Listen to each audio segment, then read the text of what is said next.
Assalamualaikum warahmatullahi wabarakatuh. Salam sehat.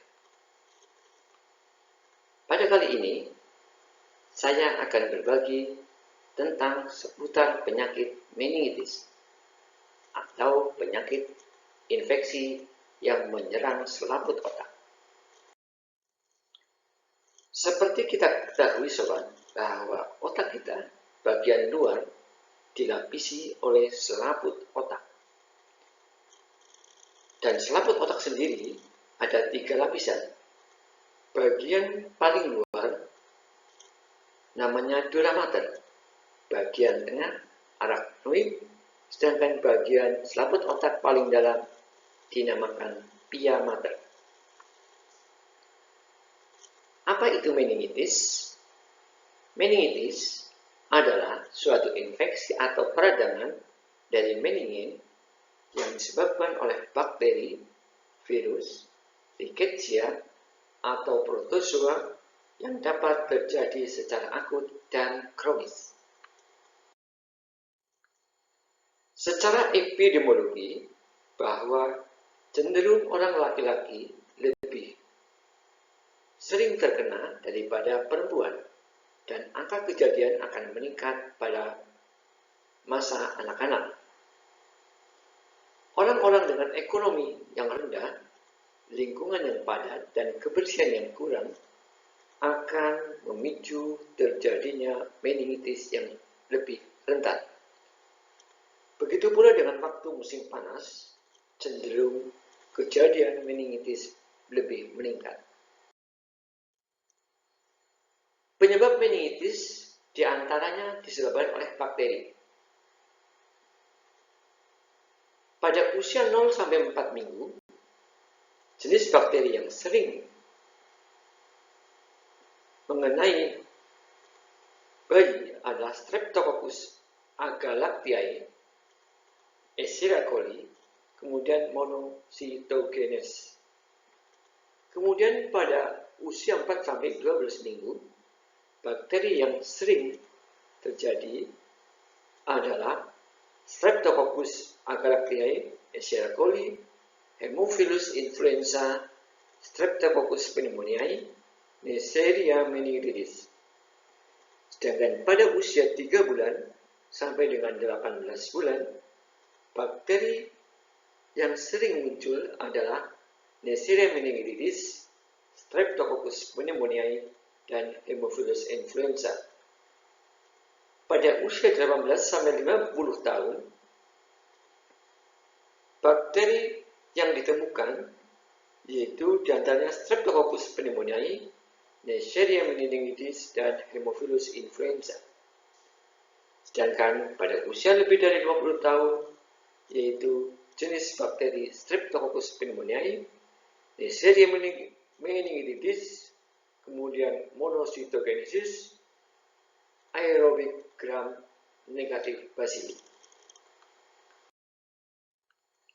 Kemudian pada virus, yaitu dijumpai virus mumps, virus herpes, arbovirus, dan LCMV atau lymphocytic choriomeningitis virus. Pada penyebab meningitis oleh jamur, yaitu jenis jamur patogenik atau histiplasmosis, blastomycosis, coccidioidomycosis. Sedangkan pada jamur oportunistik, yaitu ada aspergillosis, candidiasis, dan cryptococcosis. Kemudian perjalanan masuknya penyakit ke dalam selaput otak. Bakteri, virus, dan jamur awalnya akan melekat pada sel epitel mukosa nasofaring. Mukosa yaitu lapisan dalam. Kemudian akan menembus ke bagian dinding mukosa. Kemudian setelah memperbanyak diri di dalam mukosa, akan terbawa oleh aliran darah yang akan masuk ke dalam cairan cerebrospinal, yaitu cairan otak.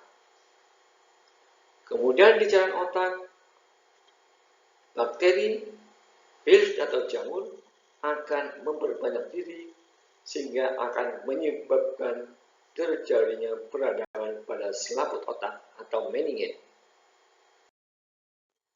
Tanda-tanda yang terjadi pada penyakit meningitis pada usia anak-anak adalah panas, kemungkinan dingin pada daerah tangan dan kaki, adanya muntah, kemudian anak merintih atau sering menangis, rewel, adanya retraksi leher dengan punggung, kemudian tampak ekspresi bayi kosong, anak susah dibangunkan, tampak lemah dan lesu disertai dengan pucat. Sedangkan pada usia dewasa, gejala yang sering muncul yaitu adanya kaku kuduk atau leher terasa kaku, sakit kepala, panas, mual, muntah, adanya silau terhadap cahaya, adanya kejang, nyeri persendian, dan fatigue.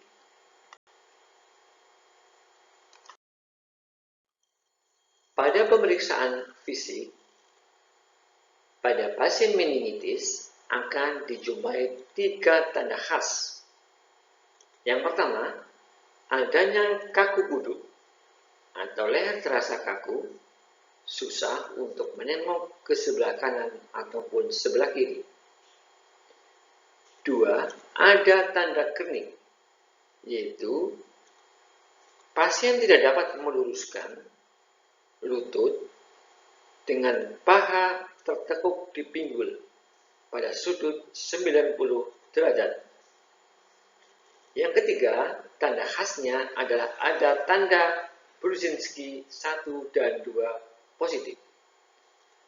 Tanda Brudzinski 1 positif yaitu apabila pasien disuruh berbaring terlentang, kemudian leher digerakkan ke depan sampai dengan dagu menyentuh dada atau sternum, kemudian akan disusul dengan gerakan yang tanpa disadari, yaitu kedua tungkai akan menekuk.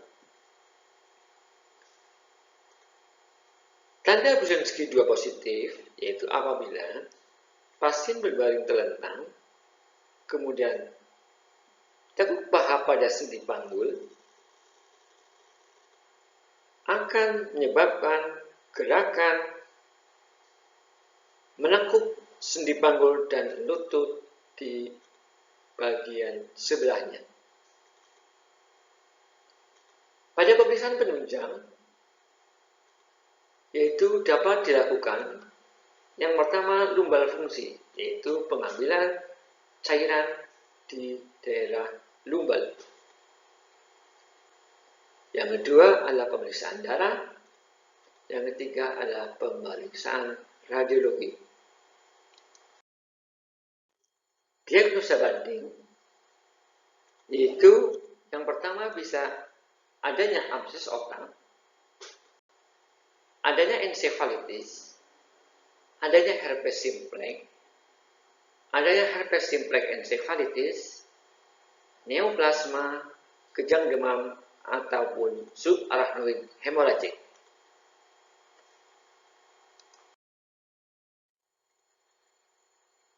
Prognosis meningitis sangat tergantung pada umur, kemudian jenis meningitis, mikroorganisme yang menimbulkan penyakit, lama penyakit sebelum diberikan antibiotik, dan banyaknya organisme yang berkembang di dalam tubuh.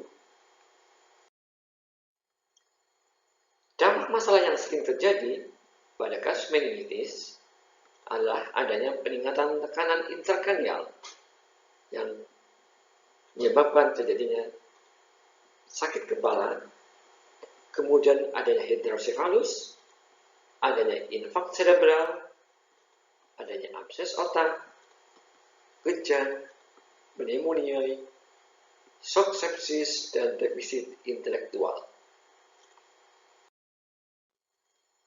Pencegahan yang harus dilakukan agar bisa meminimalisir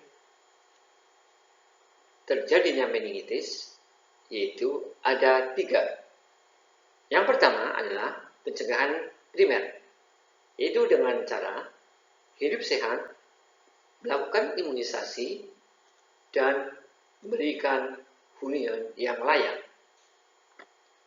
Yang kedua adalah pencegahan sekunder, yaitu dengan cara diagnosis dini dan memberikan pengobatan sesegera mungkin. Yang ketiga adalah pencegahan tersier, yaitu untuk mencegah kecacatan, yaitu dengan mengurangi kerusakan dan komplikasi yang terjadi akibat meningitis. Sekian informasi tentang meningitis, mudah-mudahan bermanfaat. Terima kasih. Assalamualaikum warahmatullahi wabarakatuh.